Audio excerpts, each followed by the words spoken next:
হবু স্বামী, যার সাথে আমার 3 দিন পর বিয়ে, সে স্বামীর বাচ্চা আমার ছোট্ট বোনের গর্ভে ধীরে ধীরে বেড়ে ওঠে। এর থেকে সুখকর আমার জন্য আর কি হতে পারে।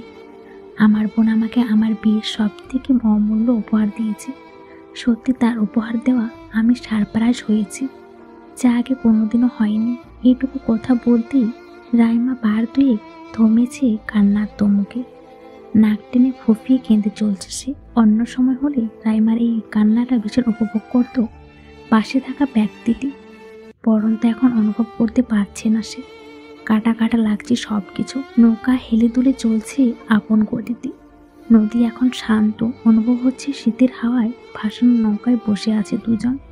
মাঝে হালকাভাবে এলিয়ে দিচ্ছে বৈঠা, যেন বৈঠা চালানো তার দায়িত্ব, তাই চালাচ্ছে। না হলে চাদর মুড়ি দিয়ে এক্ষুনি ঘুমিয়ে যাবে সে। নির্ভরতার অন্তিম রহস্য গণ্ডি পেরিয়ে দিহান জিজ্ঞেস করল, রায়, তোর উচিত এই বিষয়ে সরাসরি অৎসির সাথে কথা বলা। অৎসির নাম শুনে কান্না তোমর বেড়ে গেল রাইমার। নাক টান দিয়ে বলল, বোন হয়ে কি করে পারলো ও আমার সাথে এরকম করতে? তুই জানিস ওর ফোনের ফাঁস হওয়ার আমার হবু বরের নামে। দেখ, তাহলে তো আর এক হাতে বাঁচে না।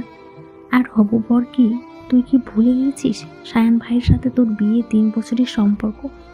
আমাকে ওরা এভাবে না ঠকালে পারতো না। প্রথম সন্দেহ হয়েছিল যেদিন সায়ান আমি বাদ দিয়ে অৎসির জন্য বরখা কিনে আনি। তুই বল, জন্মদিনে কেউ কাউকে বরখা দেয়? তুই হতে ভুলে যাচ্ছিস অৎসির প্রথম বরখা আমি কিনে দিয়েছিলাম, এমনকি ওর জন্মদিনে। তুই আর সায়ান এক হলি নাকি? তুই আমার বেস্ট ফ্রেন্ড আর ও তোর তুলা ভাই।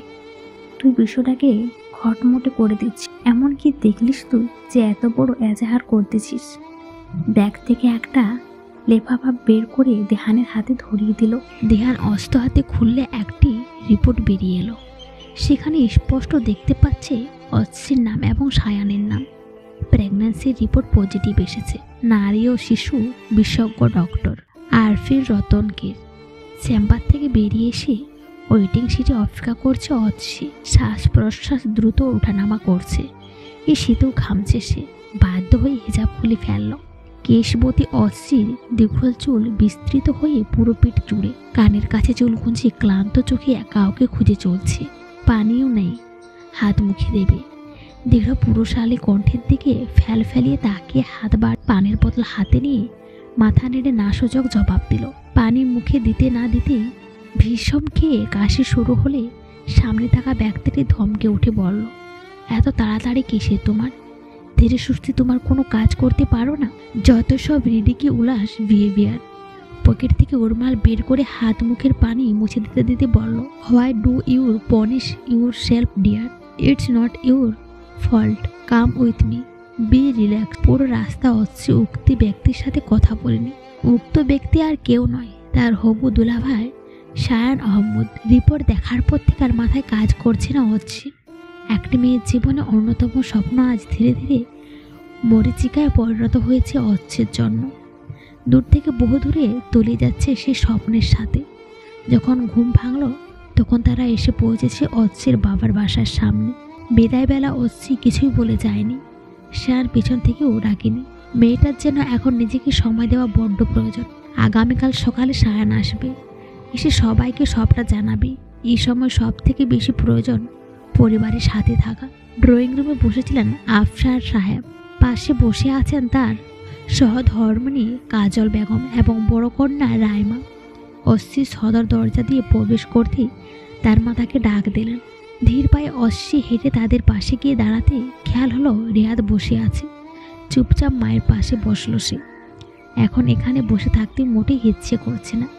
সামনে থাকা 2-4 দেখেও তার প্রচণ্ড গা গোলাচ্ছে, বমি পাচ্ছে।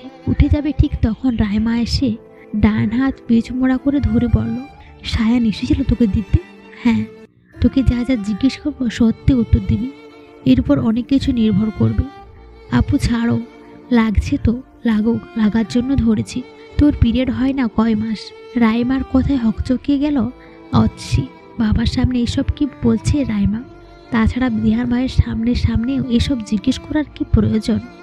নিজের মনের কথা মনেই রেখে অৎসি জবাব দিল, অপু তোর শেষ কথা করার আগেই রাইমা অৎসির হাত ছেড়ে দিয়ে হাতে একটা প্রেগন্যান্সির কিট ধরিয়ে দিয়ে বলল, এক্ষুনি সব জেনে যাবে সবাই।